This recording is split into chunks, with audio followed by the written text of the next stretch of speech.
Le grand JT de l'éducation vous est présenté par Microsoft.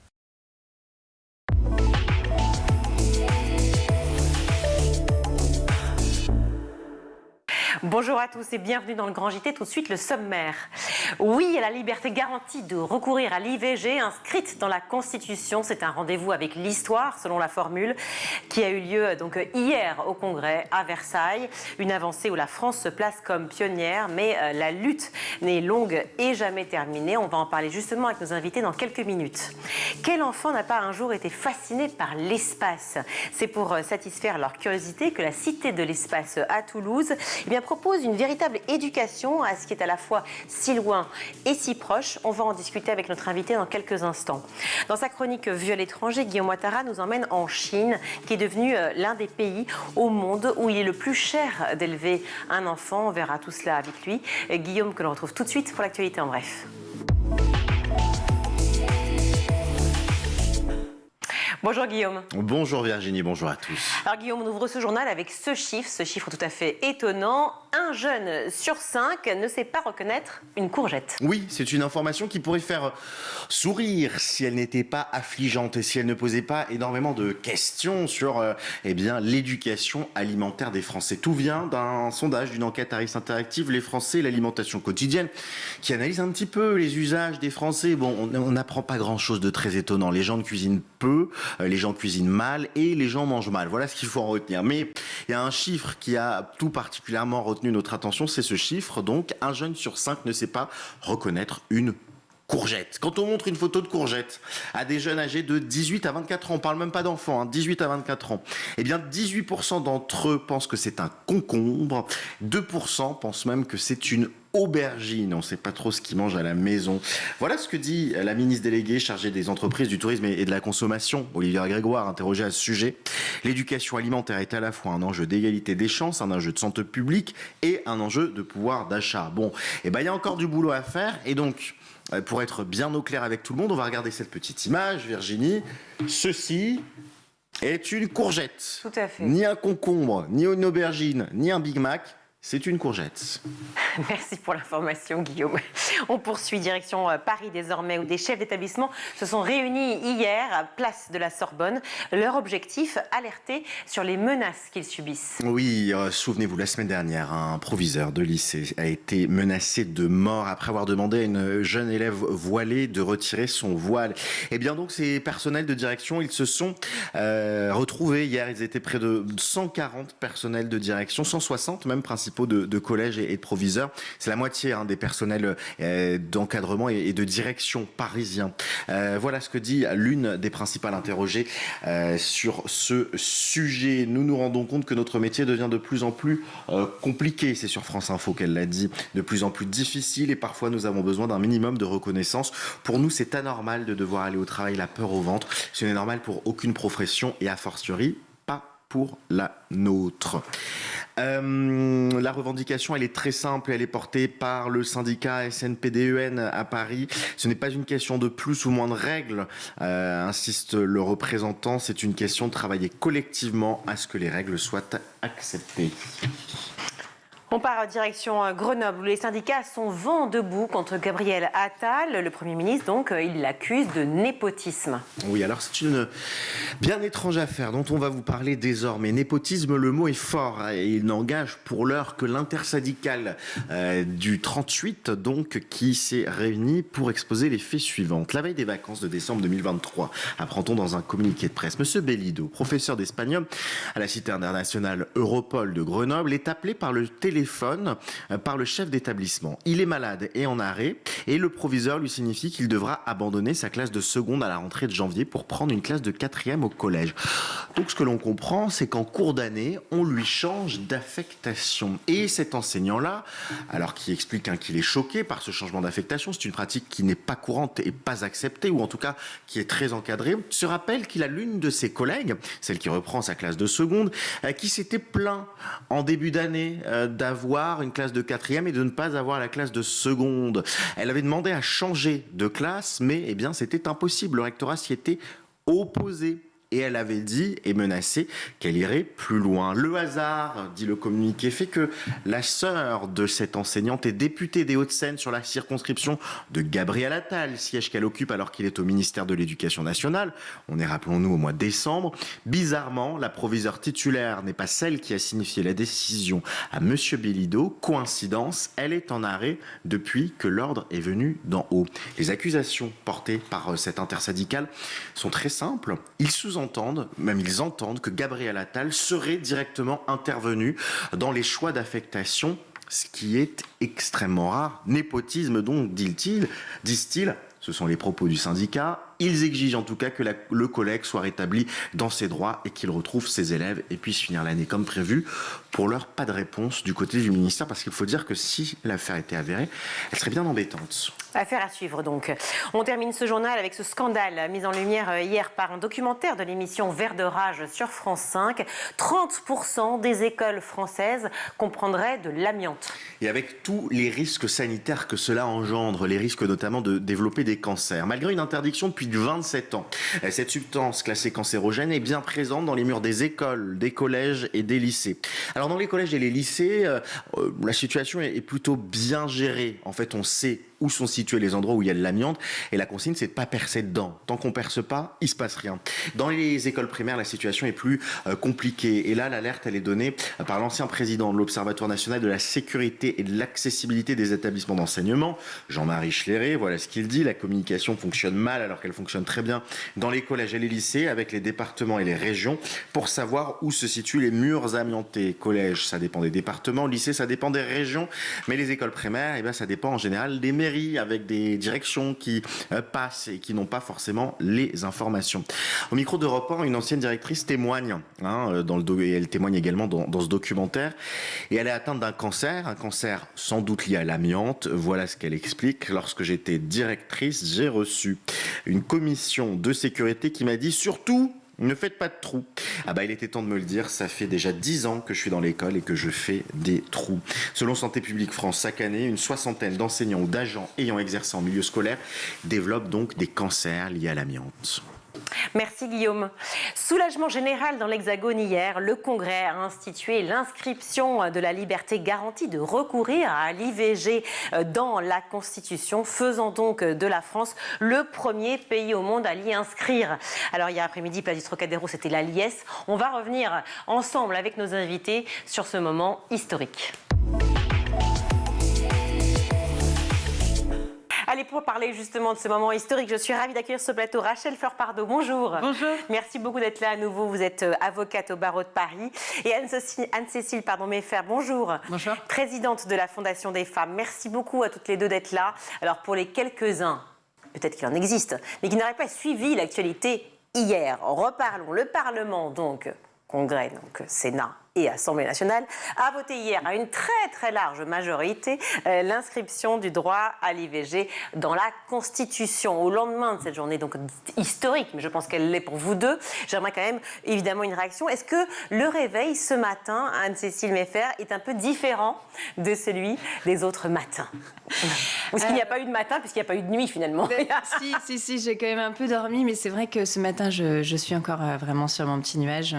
On a vécu une journée tellement exceptionnelle hier et je suis pleine de... Voilà, je reste pleine de cet enthousiasme, de ces émotions. Je suis toujours sur mon petit nuage. Rachel? Je suis très heureuse et je me suis réveillée un peu le sourire aux lèvres, et c'est aussi un peu grâce à Anne-Cécile parce que hier la Fondation des femmes a organisé un grand événement au Trocadéro. Il y avait des femmes, des féministes plus ou moins jeunes de toute génération qui étaient là ensemble pour célébrer cette victoire féministe historique qu'est l'inscription de l'avortement dans la Constitution. Alors on dit une victoire féministe, mais ce qui serait important, c'est que ce soit une victoire tout court finalement, que tout le monde soit concerné. Est-ce qu'il y avait des hommes? Est-ce qu'il y avait des hommes? Oui, il y y en avait quelques-uns. Il y avait plus de femmes que d'hommes, c'est vrai. Pas assez représentatif. Alors moi j'étais au Congrès, il y avait plus d'hommes que de femmes.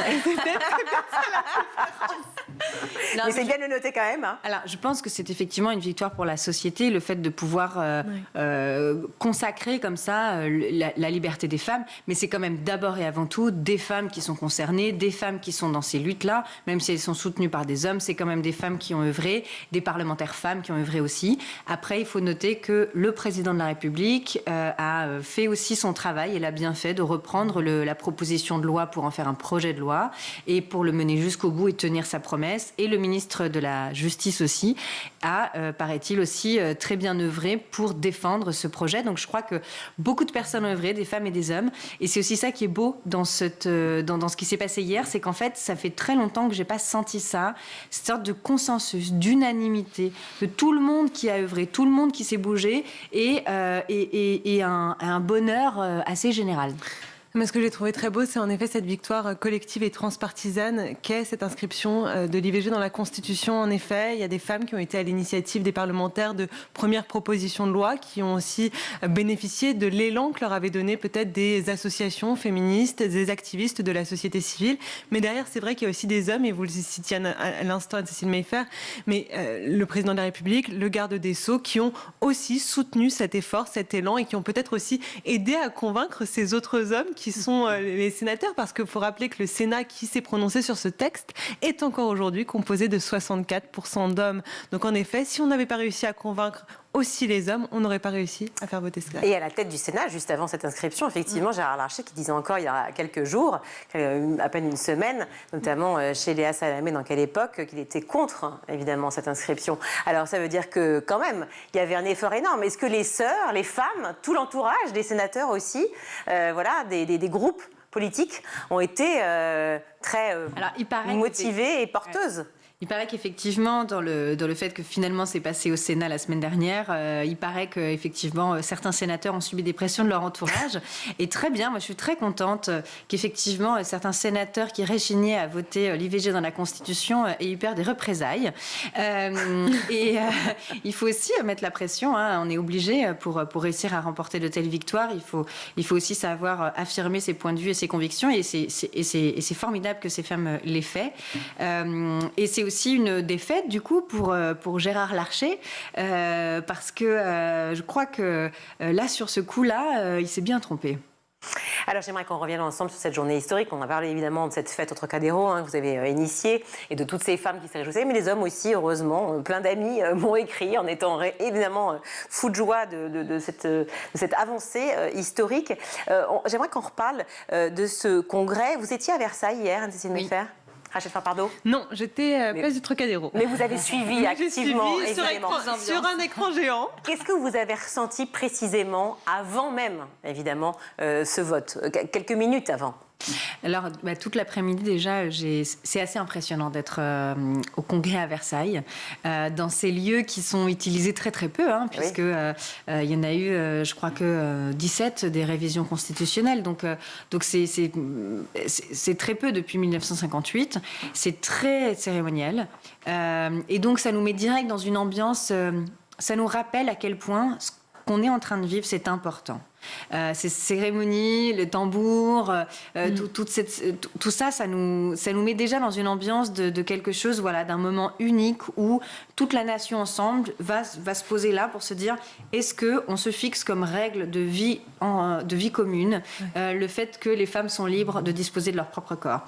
Et ensuite, ce que j'ai adoré également, c'est que toutes les prises de parole, à quelques exceptions près, le Rassemblement national évidemment n'était pas sur cette ligne-là, mais tous les autres partis politiques étaient vraiment à celui qui faisait le discours le plus féministe, à celui qui remerciait le plus les militantes féministes, et qu'est-ce qu'elles sont géniales les militantes féministes. Et ça nous arrive jamais, hein. Donc du coup, je vous avoue que j'ai savouré ce moment tout particulièrement. Mais vous le dites quand même avec un certain sourire un peu cynique quand même, c'est-à-dire que vous y croyez ou vous pensez juste que c'est une façon de refaire de la politique de récupération ? Moi, je pense que peu importe la profondeur de leurs convictions, le fait qu'en 2024, ce ne soit pas possible de ne pas tenir un discours qui soit pour l'égalité et la liberté des femmes, je trouve que c'est très bien.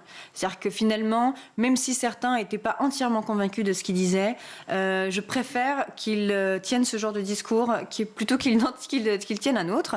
Et il y avait en particulier des femmes, quelques hommes quand même, que j'ai sentis extrêmement touchés, qui m'ont fait pleurer. J'ai pleuré, voilà, j'ai eu des petites larmes. Vous n'étiez pas la seule. Face à nos écrans, nous aussi, nous avons pleuré. C'était très émouvant et c'est vrai que voilà, c'est un droit qui nous concerne toutes. Et je crois que beaucoup d'entre nous, 4 femmes sur 10, et moi d'ailleurs, ont avorté au cours de leur vie. Et du coup, ça résonne très profondément en nous. Et voir des discours sublimes et très éloquents et voir cet engagement transpartisan, c'était magnifique. C'était un moment, je pense que voilà, je m'en souviendrai toute ma vie. Rachel Fleur-Pardo, en quoi était-ce important, nécessaire, utile de constitutionnaliser donc ce droit? C'est important parce qu'on ne change pas la Constitution comme on change la loi. C'est une protection qu'on offre aux femmes face aux changements politiques qui pourraient advenir. On ne pensait pas que ça pouvait arriver, mais pourtant aux États-Unis, il y a une régression de cette liberté des femmes d'avorter. Et donc c'est très important qu'aujourd'hui, la majorité politique française de notre pays ait été au rendez-vous. Et moi, je crois qu'il faut aussi rappeler que ce n'était pas une bataille gagnée d'avance. Quand l'idée émerge en 2022, quand on commence à se dire qu'on va peut-être essayer de constitutionnaliser la liberté d'avorter, eh bien beaucoup de personnes pensaient que c'était impossible. Et en fait, ce qui s'est passé, c'est que depuis 1 an et demi, depuis juin 2022, on a convaincu, c'est ensemble, à la fois les militantes féministes, mais aussi des personnalités politiques qui ont rejoint ce combat, le garde des Sceaux, le président de la République, toutes ces femmes parlementaires qui sont pourtant issues de partis politiques différents, qui se sont unies. On a convaincu qu'en fait, c'était important. On a pu faire changer d'avis. Et je crois que c'est aussi en cela que ça envoie un message très puissant aux femmes, aux féministes du monde entier, puisque c'est un message d'espoir. Ça montre qu'aujourd'hui, on peut encore avoir de grandes victoires pour les droits des femmes, au moment même où dans notre pays, ces droits et ces libertés régressent. Ce projet est longuement débattu, notamment sur un point précis, quand il s'agit de constitutionnaliser donc ce droit, c'est cette notion assez complexe de liberté garantie. Est-ce que vous pouvez nous expliquer, parce que c'est un peu flou pour beaucoup? Écoutez, une liberté, c'est une liberté fondamentale, d'abord comme il y a des droits fondamentaux, donc ça peut tout à fait être érigé au rang de liberté suprême. C'est ce qu'on a fait en inscrivant cette liberté dans le texte de la Constitution. Et liberté garantie, ça veut dire quoi? Ça veut dire qu'en fait, derrière, à la loi de fixer les critères dans lesquels pourront être pratiqués les avortements, mais des critères qui devront permettre que cette liberté soit garantie, donc qu'elle soit effective, donc qu'elle soit accessible. Donc c'est une façon d'offrir une garantie supplémentaire sur l'accessibilité de l'avortement. Et on sait qu'il y a encore du travail à faire à ce niveau-là, parce qu'évidemment, il y a une inégalité encore aujourd'hui dans l'accès à l'avortement. On n'a pas des facilités d'obtention de rendez-vous qui sont égales selon qu'on habite à Paris ou dans des zones rurales, par exemple. Donc c'est important de mettre l'accent là-dessus. J'ai vu qu'hier aussi, il y a une autre mesure qui a été mise en place par décret, c'est l'élargissement de la possibilité pour les sages-femmes de pratiquer les avortements. Ça va dans le bon sens et il faudra encore continuer et rester très vigilant. Oui, un chiffre parlant, d'ailleurs, qui éclaire ce que vous dites, qui dit ce que vous dites. En 2005, 653 établissements prenaient en charge l'avortement en France, selon l'adresse. En 2018, il n'était plus que 511. Donc il y a à la fois l'idéologie, certes, cette clause de conscience, mais on va y venir, on va en parler dans quelques instants. Et puis il y a aussi, effectivement, cette mise en pratique, cette accessibilité dont vous parlez, Rachel Fleur-Pardo. Et c'est vrai qu'Anne-Cécile Meffer, est-ce que c'est aussi une façon de pouvoir se dire qu'il y avait urgence aussi à pouvoir rétablir l'accessibilité ? Alors sur l'accessibilité, moi je pense que la constitutionnalisation de l'IVG va permettre justement de réouvrir un peu ce débat, ou en tout cas de faire en sorte qu'il y ait beaucoup plus de volonté politique sur l'amélioration de l'accessibilité de l'IVG, parce que ces derniers temps on n'en entendait pas trop parler, et pourtant celle-ci, comme vous l'avez signalé, l'accès à l'IVG est quand même assez compliqué sur beaucoup de territoires, et en particulier tous ces territoires où les maternités ferment. En fait, ce qu'il faut savoir, c'est que les maternités sont souvent des centres d'orthogénie, ça veut dire que c'est des endroits où on pratique aussi les avortements. Donc quand une maternité ferme près de chez vous, c'est aussi un centre IVG qui ferme. Et du coup, les femmes parfois doivent changer de département ou doivent faire 80 km. Et ça ne veut pas dire que c'est impossible, mais c'est juste que c'est vraiment pas confortable dans un moment où, en plus, voilà, certaines femmes n'ont pas forcément de voiture, pas forcément de permis de conduire, dans des zones où il n'y a pas forcément de transport en commun. Et donc, puis le temps qui presse, parce que finalement, le nombre de semaines est très important. Voilà, le problème de l'allongement des délais qui viennent d'être rallongés, mais quand même. Donc en tout cas, moi je pense que cette constitutionnalisation et cette unanimité autour de l'importance pour les femmes de ce droit, nous allons donc dès demain nous retourner vers toutes ces sénateurs, sénatrices et députés et leur dire: bravo, vous avez voté l'IVG dans la Constitution, maintenant faites en sorte que ce soit réalité dans la vie des femmes. Et donc ce qu'on espère, c'est qu'on voit dans les futurs mois des améliorations de la situation financière du planning familial, qu'on puisse voir dans les prochains mois, on a vu ce décret sur les sages-femmes, mais qu'il puisse y avoir aussi d'autres mesures pour mettre en cohérence la Constitution et la vie des femmes. Et là où je crois aussi que cette constitutionnalisation va jouer un rôle important pour l'accès pratique à l'interruption volontaire de grossesse, c'est parce que parfois il est aussi bloqué par des entraves, on vient d'en parler, des entraves pratiques, mais aussi des entraves idéologiques, c'est-à-dire un sentiment de honte, un problème d'accès à l'information, puisque souvent on peut tomber sur Internet, si on fait des recherches, sur des contenus qui, quand on s'intéresse à l'avortement, vont en réalité tenter de nous dissuader d'avorter. Et donc en ayant fait autant de bruit, en ayant autant parlé de l'interruption volontaire de grossesse, en ayant autant dit qu'en fait c'était une liberté et que les femmes elles sont libres de choisir, eh bien on est venu encore un peu lever ce sentiment de honte, redonner confiance aux femmes qui peuvent décider de faire ce choix ou de ne pas le faire, qu'elles sont en réalité libres et qu'elles n'ont pas à souffrir d'une quelconque culpabilité. Et oui, bousculer aussi les problématiques religieuses. Qu'est-ce que vous répondez à celles qui parlent, quand on fait allusion, quand on parle certainement de cette journée historique et donc cette constitutionnalisation de ce droit à l'IVG comme un symbole, à l'instar de la sénatrice LR Agnès, alors je ne sais pas si on dit Canaillé ou Canaillère, pardon si voilà, Canaillé. Le symbole. Mais alors, c'est vraiment un symbole. Alors, déjà, symbolique ne veut pas dire anecdotique. Les symboles dans une démocratie, dans une république, sont extrêmement importants. Et celui-là est un symbole extrêmement important. Et puis, il garantit quand même. Donc, je pense qu'il a quand même une certaine effectivité. Il va, au cas où un jour, donc c'est pas le cas tout de suite maintenant, mais un jour, si la majorité au Parlement change, et ça peut arriver, malheureusement, bien plus vite qu'on ne le croit, et que cette majorité est plutôt réactionnaire, c'est tout à fait le genre de sujet qui peut revenir sur la table, parce qu'on l'a vu aux États-Unis, on en a parlé, mais on ne se souvient pas, mais en 2014, qu'est-ce qui s'est passé en Espagne ? Le gouvernement de Rajoy arrive, le Parti populaire, donc de droite conservatrice espagnole, et il met sur la table un projet de loi pour supprimer le droit à l'avortement en 2014. Moi, c'est les premières manifestations que je fais sur le droit à l'avortement. Et en plus, j'avais habité en Espagne. Et là, je me dis, mais c'est fou, en fait. On peut vraiment... Mes voisines, moi, il y a quelques années, ne plus avoir le droit à l'avortement dans ce pays, qui est un pays comme la France, qui est un pays européen, qui est vraiment à côté de chez nous. Donc, ça peut arriver. Et c'est pour ça que c'est pas qu'un symbole. C'est quand même une protection supplémentaire qui est là pour les femmes. Et puis, c'est un message pour le monde. C'est aussi pour ça qu'on a projeté sur la Tour Eiffel, la Fondation des femmes, on a projeté sur la Tour Eiffel ces hashtags avec des slogans pour le droit à l'avortement dans toutes les langues du monde dans lesquelles c'est particulièrement menacé aujourd'hui. Et My Body, My Choice en anglais, je ne vais pas vous le faire en hongrois parce que je ne saurais pas le dire, mais voilà. Et en espagnol, aborto legal. Et on l'a fait parce que on est le premier pays au monde aujourd'hui à avoir le droit à l'avortement dans la Constitution. Et ça, j'espère que ça va donner beaucoup d'énergie aux autres féministes de par le monde et que ça va aussi donner envie à beaucoup d'autres pays de suivre notre chemin. C'est un peu l'argument qui était donné par certains hier, on l'a entendu beaucoup, le côté oui, c'était bien de le faire, c'est un symbole, c'est symbolique, tout un côté un peu dénigrant pour certains. C'est vrai que, est-ce que ça vous a choqué, Rachel Fard-Pardo, cette idée de dire que on a finalement constitutionnalisé ce droit pour en faire un symbole, mais pas pour l'aspect justement légal, pour l'aspect des droits? Non, je crois pas que ce soit le cas en fait. Et d'abord, je voudrais rappeler qu'en fait, en matière notamment de droits des femmes, il y a des symboles qui le sont aujourd'hui et qui demain peuvent servir de rempart. C'est-à-dire que si demain quelqu'un voulait déposer un amendement, déposer une proposition de loi ou un projet de loi pour remettre en question l'avortement, eh bien peut-être que derrière il serait bloqué par cette nouvelle ligne, cette nouvelle phrase qui est maintenant introduite dans la Constitution. Donc je crois que c'est important, au contraire. En fait, ce qu'on a fait en inscrivant la liberté d'avorter dans la Constitution française, c'est qu'on lui donne toutes les garanties possibles que cette liberté ne soit pas demain remise en cause. Donc c'est ce qu'on pouvait faire de mieux pour protéger cette liberté des femmes, la liberté des femmes à disposer de leur corps. Beaucoup de moments émouvants hier à Versailles. Un, évidemment, encore plus émouvant que jamais. Si vous le voulez, on regarde ensemble cette standing ovation pour Simone Veil.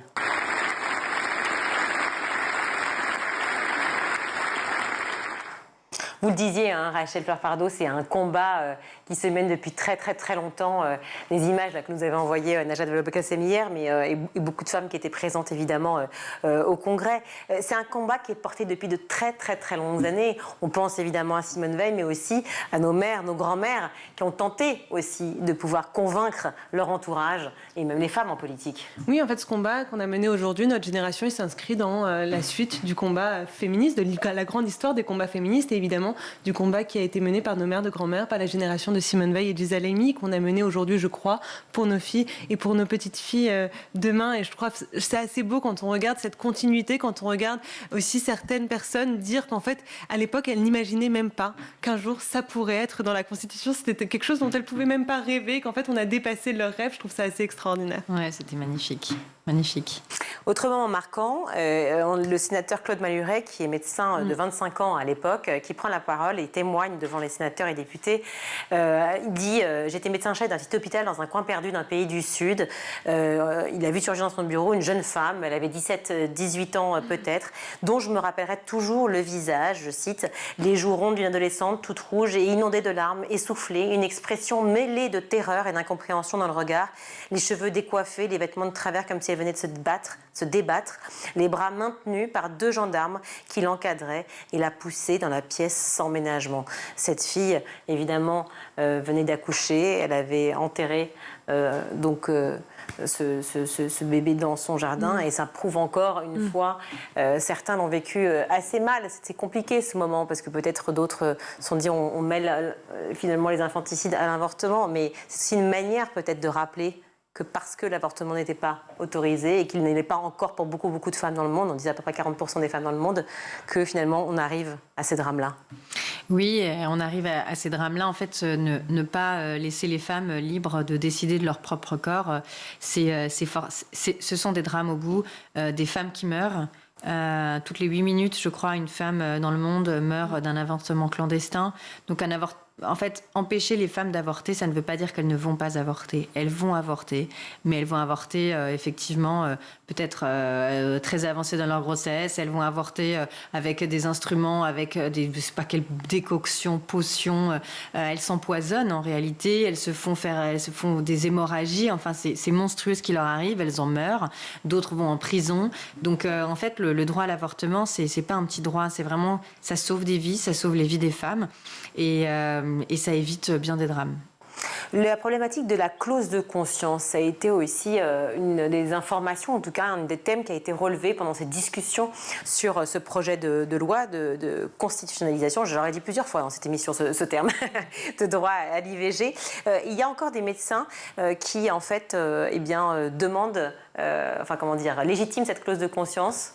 Oui, il y a des médecins qui disent qu'ils ne veulent pas pratiquer l'avortement et je crois que ça a été rappelé hier, ou en tout cas ça avait été rappelé dans le discours du garde des Sceaux au Sénat, mais en tout cas cette constitutionnalisation de la liberté d'avorter n'a pas finalement remis en question la clause de conscience. Maintenant, je crois que ce qu'on a fait, c'est qu'on a quand même fait bouger les mentalités sur l'interruption volontaire de grossesse.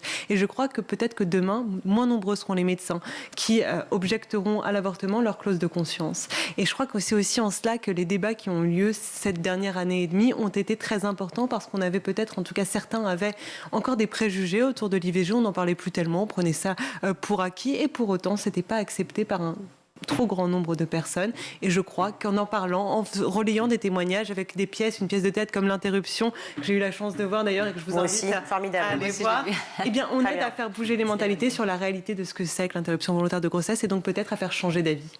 J'aimerais qu'on écoute, si vous le voulez bien, et on terminera juste après, mais Raphaël Perrin qui est chercheur à ce sujet. Au cours des 50 dernières années, il y a eu une progression importante de la reconnaissance du droit à l'IVG, de la légitimité du recours à l'avortement. Finalement, c'est devenu normal d'être favorable au droit à l'avortement et plutôt mal vu dans le milieu médical. C'est considéré comme réac de s'y opposer. Donc il y a quelque chose de l'ordre de la dissonance à l'origine d'un certain malaise chez beaucoup de gynécologues dans la pratique de l'avortement, en particulier l'IVG instrumentale ou chirurgicale. Une réaction à cela, Cécile Meffer? Mais moi, je suis très satisfaite. Je trouve que c'est vraiment bien que les mentalités progressent dans le corps médical parce qu'on a besoin des médecins. En Italie, 80% des médecins y opposent leur clause de conscience. En France, heureusement, on n'en est pas là. Et de ce qui vient d'être dit, a priori, en plus, ça régresse. Mais néanmoins, en France, il y a quand même quelque chose qui est intéressant sur cette clause de conscience, c'est qu'en fait, avec la loi Veil, on a créé une double clause de conscience. C'est-à-dire qu'à la base, il y a une clause de conscience pour tout médecin, pour tout acte médical. N'importe quel médecin peut dire « Désolé, mais moi, ça, je ne peux pas faire », ou « Je ne sais pas faire », ou « Je ne veux pas faire », peu importe. Il a le droit de refuser. Par contre, il doit toujours renvoyer la personne vers un autre praticien ou une autre praticienne qui pourra, elle ou lui, pratiquer les actes en question. Et avec l'IVG, on a créé une double clause. Donc, il y a une clause spécifique à l'IVG et une clause générale. Et en vrai, on n'a pas de conscience. On n'a pas besoin d'avoir une double clause. Donc, cette double clause de conscience, c'est celle-ci qui est remise en question par les féministes parce que nous pensons que l'acte d'IVG n'est pas un acte qui soit, à partir du moment où il y a déjà la clause de conscience médicale, pourquoi en rajouter une? C'est comme si c'était quelque chose de vraiment extrêmement délicat, très très grave. Il faut vraiment y réfléchir à 2 fois pour être vraiment sûr que le médecin veut vraiment faire cet acte-là. Donc voilà, nous on pense qu'une seule clause de conscience est suffisant. Est-ce que le fait de la religion, le fait qu'on soit justement une république laïque, nous permet de pouvoir protéger aussi ce droit-là? C'est-à-dire la clause de conscience? Non, pardon, le droit à l'avortement de manière générale inscrit dans la Constitution et aussi cette clause de conscience. On a vu que certains responsables religieux s'étaient exprimés et avaient exprimé une opposition très ferme à cette inscription de l'avortement dans la Constitution. Donc je crois en effet que le fait qu'on soit une république laïque est fondamental pour ces droits des femmes. Oui. La loi, donc ce délai, passé de 12 à 14 semaines, est-ce que cela a changé aussi, vous pensez, le point de vue de certains médecins? Alors peut-être qu'en effet, c'est certainement pas la même chose d'avorter à quelques semaines, à 2-3 semaines et peut-être à 12 semaines. Peut-être qu'en effet, pour les médecins, c'est différent. Mais en tout cas, on a ramené en France peut-être 5000 femmes apparemment qui chaque année étaient contraintes d'aller avorter dans des pays voisins. Et ça, je crois que c'est ce qu'on devait à ces femmes françaises, qu'elles puissent avorter ici en France dans les mêmes conditions potentiellement que chez nos voisins espagnols. Ça représenterait un pourcentage de toute façon, enfin pas grand-chose je crois, il me semble. C'est plus de 20 semaines je crois en Espagne. Donc en fait, passer de 12 à 14, on est quand même, on reste quand même sur des moyennes très basses par rapport au reste des moyennes européennes en termes de nombre de semaines de délai. Oui, je parlais du nombre de pourcentage de femmes effectivement qui passaient ce délai de 12 semaines. Très peu parce qu'il y a 200 000 femmes qui vont avorter par an. Donc voilà, 5 000 sur 200 000. Mais quand même, c'est bien pour elles. C'est surtout qu'à nouveau, on reste dans une moyenne très basse en termes du délai pour avorter. Donc c'était normal d'allonger un peu. Je pense que dans les années à venir, ça va peut-être encore un peu allonger pour s'assurer que toutes les femmes aient des solutions. Dernière question, mais qui parle évidemment d'éducation. Ce sujet a amené aussi beaucoup de discussions à la maison, dans les familles, pour les filles, les garçons de tout âge. Est-ce qu'on peut redire à quel point l'éducation, parents, enfants, familiale et bien sûr au sein des écoles, évidemment, est primordiale pour pouvoir faire avancer la société? Oui, je crois que quand on parle d'interruption volontaire de grossesse, on parle aussi de sexualité, on parle aussi potentiellement de contraception, on parle de toutes ces choses-là et je crois que c'est important que chacune et chacun ait davantage d'informations sur comment faire, si on veut accéder à la contraception, quelles options on a, comment on fait, et si on veut décider d'avorter, eh bien comment on fait, qui on va voir, dans quel délai. Je crois qu'il faut encore faire davantage de pédagogie sur ces questions-là. Je pense que selon peut-être les milieux sociaux, selon là où on vit, on n'a pas accès au même niveau d'information et je crois que c'est peut-être à nous encore de faire un effort, peut-être à l'école aussi de s'en emparer, mais en tout cas de continuer à éduquer davantage chacun à sa sexualité, à la contraception et à ce qu'est l'avortement. Merci à toutes les deux d'avoir été sur le plateau du Grand JT. Je rappelle, Rachel Lefebvre-Pardo, que vous êtes avocate au barreau de Paris. Anne-Cécile Meffer, présidente de la Fondation des femmes. Merci à toutes les deux. Merci beaucoup. Merci. On marque une courte pause, on se retrouve.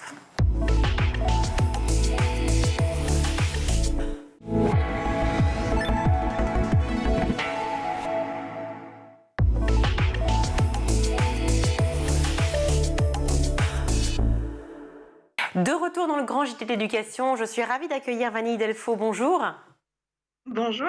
Bonjour Vanille, vous êtes responsable éducation et médiation à la Cité de l'Espace qui se trouve à Toulouse. Alors rendre la culture scientifique évidemment accessible à tous, au plus grand nombre, c'est l'objectif de la Cité des Sciences de Toulouse. Et vous avez créé pour cela des projets en étroite collaboration avec à la fois le ministère de l'Éducation nationale et l'Agence spatiale européenne. On va regarder ensemble des images. Découvrez la nouvelle Cité de l'Espace à Toulouse. Embarquez dans de vrais vaisseaux spatiaux. Marchez sur d'autres planètes. Voyagez en 3D aux confins de l'espace. Faites des découvertes stupéfiantes. La nouvelle Cité de l'Espace à Toulouse. L'univers n'a pas fini de vous surprendre. Alors, plusieurs projets ont été créés, Vanille, évidemment, à la Cité de l'Espace, en fonction des cycles d'apprentissage, on va dire ça comme ça. On va parler de 2 projets déjà pour le primaire, si vous le voulez bien, du plus petit au plus grand. Alors, pour la primaire, il y a les petits ingés, si je ne me trompe pas, et astronautes, d'abord, et puis ensuite, défis robots martiens, des projets donc à créer en classe et à vivre aussi au sein de la Cité de l'Espace. Racontez-nous. Exactement. En fait, Petits ingés et astronautes, c'est un projet éducatif pour les tout petits. Là, on va parler vraiment des élèves de classe de primaire, et c'est plutôt de la sensibilisation à l'espace, un petit peu de la découverte, de l'émerveillement et comprendre un petit peu le monde qui nous entoure sur la thématique de l'espace et de l'astronomie. Les 2 projets vraiment que l'on va mener en classe et pour lequel on va accompagner les enseignants, c'est bien le défi robot martien qui là est pour le cycle 2, donc pour les CP, CE1, CE2, où là on va être sur la sensibilisation à l'apprentissage du codage informatique. Et nous, à la Cité de l'Espace, l'important, c'est de le faire vivre avec l'actualité spatiale. Donc, on contextualise cet apprentissage à la découverte du codage robotique avec les véritables missions martiennes. Aujourd'hui, on a des rovers, dont le rover Persévérance, qui est actuellement sur Mars pour réaliser des études sur l'environnement martien. Et donc, on met les élèves en situation pour qu'eux aussi arrivent à piloter leur petit rover martien. Et nous, on le contextualise vraiment avec des outils, des plateaux de jeu, des robots éducatifs, comme s'ils étaient dans la peau d'ingénieurs pilotes, comme ceux qui pilotent ces hommes et ces femmes qui pilotent, par exemple, depuis Toulouse au Centre national d'études spatiales, au CNES. Donc ça, c'est vraiment pour les plus jeunes. Et puis ensuite, on a un grand projet qui est le congrès scientifique des enfants, qui là est sur la liaison école-collège, parce qu'on sait que la transition entre l'école primaire et le collège n'est pas toujours simple. Et donc, à la Cité de l'Espace, on s'est dit, OK, on va créer un projet autour de l'espace pour donner confiance aux élèves, leur donner la parole et le faire dans un contexte de liaison cycle 3. Donc, les élèves, en fait, sur une thématique spécifique, vont pouvoir tout au long de l'année travailler en binôme école-collège et venir nous présenter leurs résultats lors d'un congrès, comme un véritable congrès scientifique, comme on peut en accueillir ici à la Cité de l'Espace pour les adultes, pour des astronautes, pour des astronomes. Et bien là, c'est la même chose, sauf qu'on le fait version junior pour les plus jeunes qui se mettent dans la peau de chercheurs. Alors c'est une thématique toute trouvée, j'imagine, cette année avec les Jeux Olympiques et Paralympiques. Exactement. Cette année, les 500 élèves qui participent au projet vont imaginer leur jeu astro-olympique. Ils vont donc devoir choisir le sport de leur choix et nous expliquer comment ce sport pourrait se décliner sur un astre. Alors, on va avoir du foot sur la Lune, on peut avoir du saut à la perche sur Mars. L'important, c'est vraiment de comprendre l'environnement de la planète qu'ils auront choisi, de pouvoir nous les accompagner avec des ressources pédagogiques que l'on fournit aux enseignants, avec des visioconférences que l'on réalise tout au long de l'année avec des médiateurs scientifiques de la Cité de l'Espace, et puis aussi un accompagnement très fort de doctorants de l'Université fédérale ici à Toulouse qui vont aller vers les classes pour leur expliquer un petit peu ce que c'est l'accompagnement méthodologique, la recherche, et donc ils vont travailler, ils sont en plein dedans là avec de superbes idées, et le jour du congrès scientifique des enfants, ils vont nous présenter leurs maquettes de leurs équipements sportifs, en quelque sorte un nouveau village sportif, un village olympique à la Cité de l'Espace va voir le jour, mais sur différentes planètes. Voilà, ils vont se mettre dans la peau de chercheurs en fait et vont devoir pitcher, donc micro à la main, c'est ça, leur nouveau projet? C'est exactement ça. En fait, nous, l'important, c'est de pouvoir leur faire confiance pour qu'ils prennent confiance en eux-mêmes, en leurs capacités. Et donc, ça va se traduire déjà par un véritable décorum, comme un congrès scientifique. Hein. On les sensibilise, on les considère exactement comme des adultes qui vont arriver avec leur petit badge nominatif autour du cou. Voilà, vous voyez quelques photos, le micro à la main, leur petit attaché case. Et donc, là, on part sur des sessions de présentation. Ils seront à la fois présentateurs, auditeurs, parce que l'important, c'est aussi de pouvoir confronter ces résultats et ces recherches avec ses pairs. Et on aura aussi plein de moments comme des coffee breaks, comme des véritables congressistes, même si on sera sur des coffee breaks à base de jus de fruits pour les plus petits. Mais l'important, c'est vraiment de les mettre en situation d'adultes et pour développer en fait toutes leurs compétences et notamment aussi sur les compétences orales. Et donc, toutes ces journées-là sont parrainées toujours par des experts du monde spatial et cette année en binôme aussi avec un sportif de haut niveau puisqu'on a la chance d'avoir pour parrain Maxime Vallée qui est sportif de haut niveau en escrime et qui se prépare en ce moment même pour les Jeux paralympiques. Et vous avez aussi Emmanuel Tullier qui sera là, c'est ça? Qui est responsable des vols. Qui travaille au CNES, au Centre national d'études spatiales, et qui lui s'occupe des expériences en vol habité. Donc c'est amener à bord de la Station spatiale internationale des expériences scientifiques. Il a fait une première conférence avec les élèves et il reviendra le 31 mai à la Cité de l'Espace pour le grand congrès. L'important c'est de se dire que un petit peu ces métiers-là sont accessibles, sont possibles. C'est créer des vocations aussi pour les plus jeunes et aussi pour les jeunes filles. Et donc ça, c'est tout notre enjeu de pouvoir rendre accessibles les sciences et donner vie et faire confiance aux élèves pour donner vie à ces thématiques-là. Oui, c'est ça, vous le dites, hein, susciter des vocations, créer en fait des ponts des passerelles entre aussi et peut-être le monde, évidemment, de l'espace, des sciences, et ces jeunes-là qui sont des petits chercheurs en herbe et qui sont passionnés par ces métiers-là. C'est une façon aussi de pouvoir promouvoir les stages, évidemment, qu'on va retrouver au collège, ou bien effectivement leur orientation scolaire.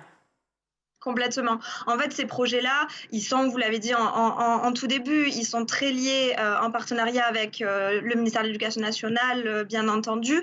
Et nous, on est aussi au service des apprentissages dans un contexte d'actualité spatiale, dans un contexte aussi d'orientation. Et c'est ce qui est important pour nous dès le plus jeune âge, c'est de sensibiliser à la thématique, de sensibiliser aux valeurs et aux hommes et aux femmes qui travaillent dans ces secteurs-là. C'est donner envie. Et si on arrive à ça, je pense que voilà, on aura réalisé notre mission principale, en tout cas de donner envie, de se dire c'est possible. Et si je peux aller plus loin, on accompagne aussi les élèves tout au long de leur parcours scolaire. Alors l'espace a évidemment fasciné toutes les générations, bien entendu, mais est-ce que peut-être que l'arrivée de Thomas Pesquet a été un accélérateur de ce mouvement, de cette notoriété, de cette envie de découvrir encore plus l'espace ? Bien sûr, oui, c'est vrai que nous, on parle parfois d'effet Thomas Pesquet et c'est très bien. Thomas a réussi à mettre en lumière tous les enjeux de l'espace, de pouvoir le faire de manière simple, en communiquant de manière très accessible à tous. Et c'est exactement la mission que l'on a aussi à la Cité de l'Espace à Toulouse. C'est un lieu ici à la Cité de l'Espace qui se vit au cœur de l'actualité spatiale et en ce sens-là, Thomas Pesquet et les autres astronautes, on pense notamment à la nouvelle cohorte d'astronautes qui vient d'arriver aussi. C'est nos meilleurs ambassadeurs aussi pour parler d'espace, mais les élèves aussi le font extrêmement bien et bien sûr l'espace fascine toujours autant et d'autant plus encore aujourd'hui puisqu'on sait qu'on va bientôt probablement retourner sur la Lune et ça c'est quelque chose qui fascine absolument les enfants. Vous le disiez, dernière question, vous mettez en relation évidemment avec le ministère de l'Éducation nationale, vous mettez en place une mallette, c'est bien ça, et un livret de ressources pédagogiques à disposition des enseignants ? Oui, complètement. En fait, avec tous nos projets, que ce soit de la maternelle jusqu'au collège et au lycée, dès qu'un enseignant s'inscrit dans nos projets, nous leur fournissons du matériel pédagogique, des livrets associés. Donc, on le fournit tout au long du projet. C'est à peu près on va dire, de charnée scolaire d'octobre à juin. Et donc, on fournit tout le matériel nécessaire avec des séances clés en main et toutes les ressources nécessaires pour suivre le projet et la thématique du projet en classe. On a la chance d'avoir des enseignants chargés de mission avec nous au service éducatif à la Cité de l'Espace qui nous permettent de développer nos ressources au plus près des besoins et des programmes de l'éducation nationale. Merci beaucoup Vanille Delfaux d'avoir été avec nous sur le Grand JT. Je rappelle que vous êtes responsable éducation et médiation à la Cité de l'Espace à Toulouse. Merci mille fois. Merci à vous, au revoir. On va retrouver tout de suite Guillaume Ouattara pour sa chronique. Alors Guillaume, pour votre chronique, aujourd'hui, vous allez nous emmener en Chine, à l'heure où on parle de réarmement démographique en France. Eh bien, là-bas, c'est un tout autre débat qui enflamme les discussions. Oui, effectivement Virginie. Alors, en France comme en Chine, vous le verrez, on parle beaucoup du réarmement démographique. L'idée qu'il faut inverser la tendance à la baisse de la natalité. Pendant longtemps, et on va faire une petite plongée dans l'histoire, vous le savez, la Chine était le pays du contrôle des naissances. Pourquoi ? Eh bien, on avait une population trop jeune. On montait parfois jusqu'à 5 enfants par femme et ça faisait qu'on n'arrivait pas à gérer cette démographie. Alors, dans les années 70, on commence par mettre en place une première politique qu'on appelle la politique de mariage tardif, naissance peu rapprochée et peu nombreuse. On n'est pas dans quelque chose de coercitif, on est simplement en train de dire, vous vous mariez après 22 ans et vous essayez de faire le moins d'enfants possible et surtout vous mettez du temps. Et puis, en 1979, on va beaucoup plus loin et c'est la fameuse politique de l'enfant unique dont on a entendu parler et que l'on connaît extrêmement bien. Politique qui se comprend pas trop parce que déjà, ces premières politiques d'enfants tardifs, naissance peu rapprochée, ça avait permis quand même de passer d'à peu près 5 enfants par femme à 2,7. Mais pour autant, eh bien, en 1979, on met donc en place cette politique de l'enfant unique, une politique coercitive avec des sanctions. Vous avez parlé d'IVG dans cette émission. Là, l'IVG est plutôt forcé en cas de naissance multiple et finalement un assouplissement qui arrive dans les années 90-2000 en 2 étapes. D'abord, dans les campagnes, on a besoin d'avoir un maximum d'enfants. Dans les grandes villes, peut-être pas, mais dans les campagnes, on a besoin d'enfants parce que ça aide de manière très pragmatique au travail. Donc, 2e enfant possible à la campagne. Et puis, si on a une fille en premier, là aussi, c'est dans l'idée de la population, eh bien, on a la possibilité d'avoir un 2e enfant. Ça, c'est dans les années 2000. 2020, là, on élargit un peu plus puisqu'on se rend compte que les courbes démographiques sont en train de complètement chuter. La possibilité d'avoir 3 enfants. Et depuis l'été 2022, il n'y a plus de restrictions du tout. C'est pas écrit, c'est dit, mais en tout cas, il n'y a plus de politique coercitive en ce qui concerne la natalité. En fait, ce qui fait débat là-bas, Guillaume, c'est bien le coût que représente d'élever un enfant. Oui, parce qu'en fait, il y a une difficulté, c'est que la Chine se rend compte un petit peu comme la France, qu'on a besoin de plus en plus d'enfants et que les mesures qui ont été adoptées depuis des décennies ne sont peut-être pas les meilleures mesures qui favorisent la natalité, mais les experts se sont penchés sur le sujet et c'est le Courrier international qui récupère cette information-là. Et ben en fait, élever des enfants, ça coûte cher, ça coûte même très cher. 538 000 yuan, soit près de 70 000 euros, c'est le coût pour élever un enfant de ses 0 à 18 ans. À titre de comparaison, en France, on est autour de 130 000 euros. Donc, on pourrait se dire que la France, c'est plus cher, mais en réalité, il faut ramener ça au coût par PIB. Voilà ce que l'étude sur la natalité citée par le Courrier international nous dit. Ce chiffre publié par l'Institut Yuhua de recherche démographique de Pékin représente une hausse de 11% en glissement annuel. Surtout, il est 6,3 fois supérieur au produit intérieur brut par habitant chinois contre 4,1 fois aux États-Unis et 2,2 fois en France. C'est en Corée du Sud où il est le plus cher d'élever un enfant. Si on ramène ça au PIB par habitant, c'est-à-dire la richesse produite par habitant, eh ben on coûte 6 fois plus quand même pour avoir un enfant que ce que rapporte quelqu'un et c'est donc bien plus que le modèle français. Alors en fait, il y a plusieurs critères, c'est ça, pour évaluer le coût d'élever un enfant. Tout à fait. Bon, le terme de coût est pas beau, mais on va parler de manière économique et pragmatique. Il y a évidemment les coûts, vêtements, nourriture, école. Mais en dehors de ces coûts-là, quand on prend les 60 000 €, il y a d'abord les coûts de temps. C'est les pertes d'argent qui vont être liées, par exemple, au congé maternité, à la garde, au transport des enfants, au soutien scolaire, à l'augmentation du temps consacré aux tâches ménagères, etc. Là où, par exemple, en France, on va tirer l'épingle du jeu, c'est que les congés maternité sont mieux répartis, sont mieux rémunérés, donc c'est ça qui pèse dans la balance. Et puis, il y a d'autres coûts, on appelle ça les coûts d'opportunité, et ça concerne malheureusement beaucoup les femmes. Finalement, c'est la réduction de salaire, les pertes d'opportunités qu'on peut avoir professionnellement du fait d'avoir choisi un enfant. Et là aussi, la Chine pâtit, puisque c'est compliqué pour les femmes dans un marché du travail compétitif et peu régulé de retrouver une place quand elles ont des enfants. Et ça explique en fait les problèmes de natalité que rencontre la Chine. Le magazine Yangzi Wanbao, cité par Courrier International, explique que les femmes sont de plus en plus enclines à retarder, voire à rejeter complètement la maternité en raison des répercussions négatives qu'elles ont sur leur carrière et leurs finances. Et on comprend donc ainsi mieux la baisse démographique en Chine? Bah oui, il faut savoir que l'an dernier, pour la 2e année consécutive, il y a eu une baisse du nombre de naissances, et le gouvernement, il a un peu peur, puisque qui dit baisse du nombre de naissances, dit baisse du nombre de personnes qui vont être enclines à travailler. C'est un peu cynique, mais c'est le cas.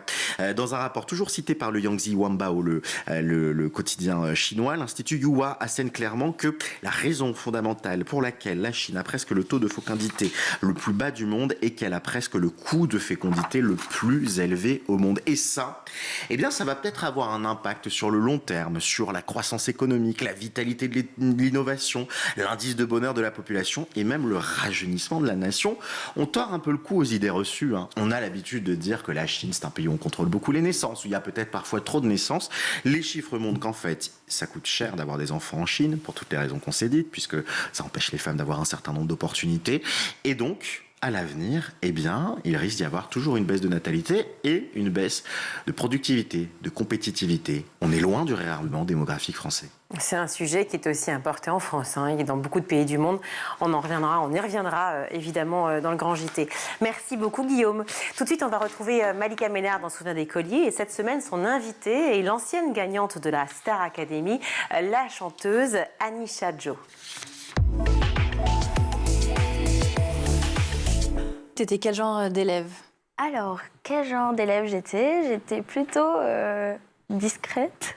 Je me mettais un peu toujours derrière. T'es toujours discrète?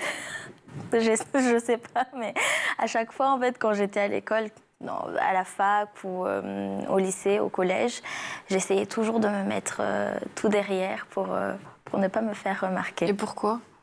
Je ne sais pas. T'avais pas confiance en toi? Peut-être ça faisait partie des raisons, je pense, mais j'aimais toujours, je n'aimais pas forcément qu'on porte de l'attention sur moi, j'étais toujours derrière. Tu avais envie d'être tranquille. Ouais, voilà, je me faisais la plus discrète possible.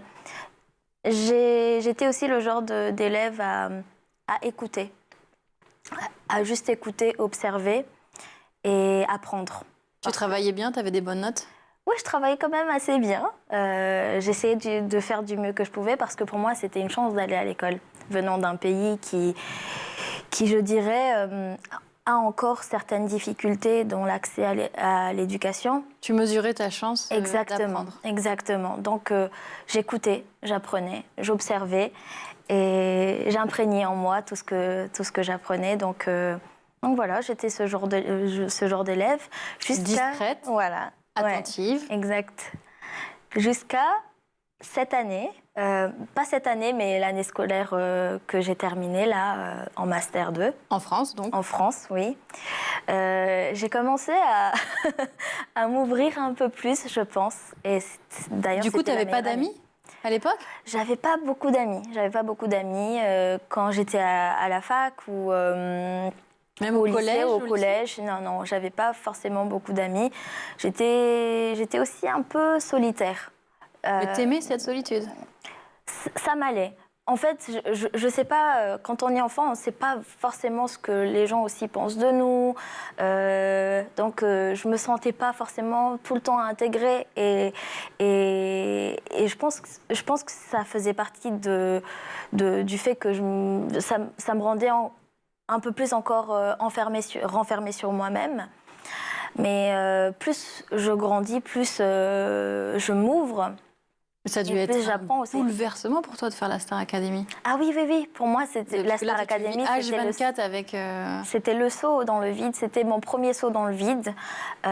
C'était ma plus grosse crainte parce que j'étais toujours seule, en fait. J'ai toujours passé ma vie seule. Et là, en rentrant à la Star Academy, c'était le travail que je devais faire. J'en ai parlé à ma cousine, elle a dit justement, ça va te permettre de sociabiliser, d'être avec les gens. Et elle m'avait formée un peu avant de faire la Starac, d'aller dans des auberges de jeunesse. On est allé à Budapest et elle m'a dit, tu vas voir, il y aura des gens et ça va t'obliger à être avec des gens. En fait, j'aime bien les gens, j'aime bien aller vers les gens, mais j'ai un peu peur. J'ai un peu peur de ne pas forcément être intégrée, parce que la majeure partie de mon enfance, justement, il y a eu ce désintégration, je ne sais pas si ça se dit, mais... Ouais. C'était un isolement, mais c'était pas du harcèlement, c'était pas de la moquerie. Il y a eu quand même certaines moqueries quand j'étais enfant, à l'école. Parce que j'étais vraiment un petit garçon manqué, j'avais pas de cheveux, je sais pas si je peux employer le mot différente,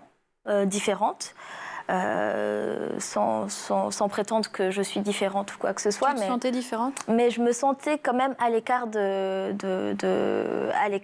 gens. Et ça me renfermait encore un peu plus. Et du coup, j'arrivais pas forcément à m'ouvrir tout le temps. Mais j'aimais les gens. J'aimais être avec les gens. Je m'amusais quand j'étais avec des gens qui me mettaient à l'aise aussi quand j'étais enfant.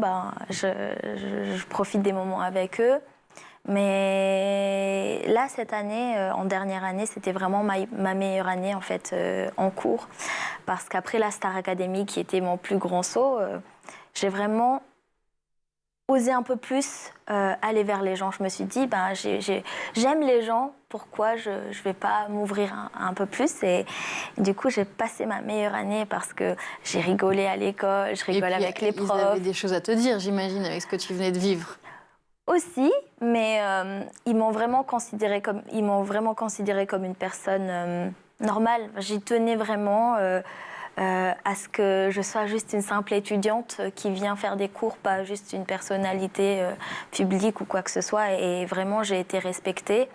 On m'a beaucoup aidée, on a été là pour moi. Ils étaient tous là pour moi, en tout cas, chaque personne. Et en plus, on n'était pas hyper nombreux dans... C'est un master en quoi que tu viens de terminer? On était en management. Un master en management et marketing digital. Tu as eu ton bac très tôt? J'ai eu mon bac quand j'avais 15 ans. Tu as sauté combien de classes? J'ai sauté une classe, une ou deux, parce que j'ai passé le bac quand j'étais en classe de première. Et donc tu étais une très bonne élève alors? Terminale. J'essayais. En tout cas, c'était une urgence pour moi de pouvoir étudier et pouvoir aussi... poursuivre mes études en France ou ailleurs d'ailleurs, pour profiter aussi de cette nouvelle éducation, parce que la France aussi était réputée d'avoir un bon système d'éducation. Donc, tu sentais que c'était limité à Madagascar, dans ce que tu pouvais apprendre? Je ne dirais pas que c'est limité, parce qu'il y a beaucoup de talents, il y a beaucoup de gens qui ont des connaissances, que ce soit les profs ou quoi que ce soit. Vraiment, j'aime mon pays et j'aime Madagascar. Mais pour moi, il fallait aussi que je quitte Madagascar parce qu'il y avait des difficultés quand même là-bas. Et je voulais m'en sortir, je voulais réussir, en tout cas dans mes études. Je voulais aller plus loin pour ensuite, dans mes projets, c'était de revenir à Madagascar et pouvoir faire quelque chose là-bas. C'est toujours dans les projets? Pour l'instant, oui, mais j'essaie encore de trouver comment. C'est-à-dire, même si je n'irai pas revivre là-bas, je ferai certainement quelque chose là-bas. C'est toujours dans mes projets parce que mon pays reste mon pays et je garde au fond de mon cœur. Et quand je peux faire quelque chose, je fais quelque chose. Et c'est déjà la fin de ce numéro. On se retrouve demain, toujours en compagnie d'Anisha Joe pour la suite de Souvenirs d'écoliers. À demain.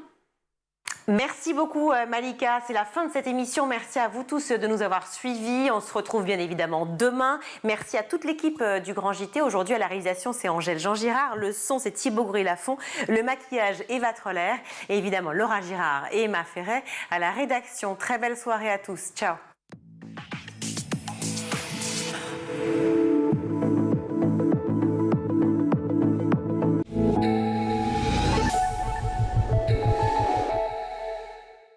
Vous avez regardé le Grand JT de l'éducation avec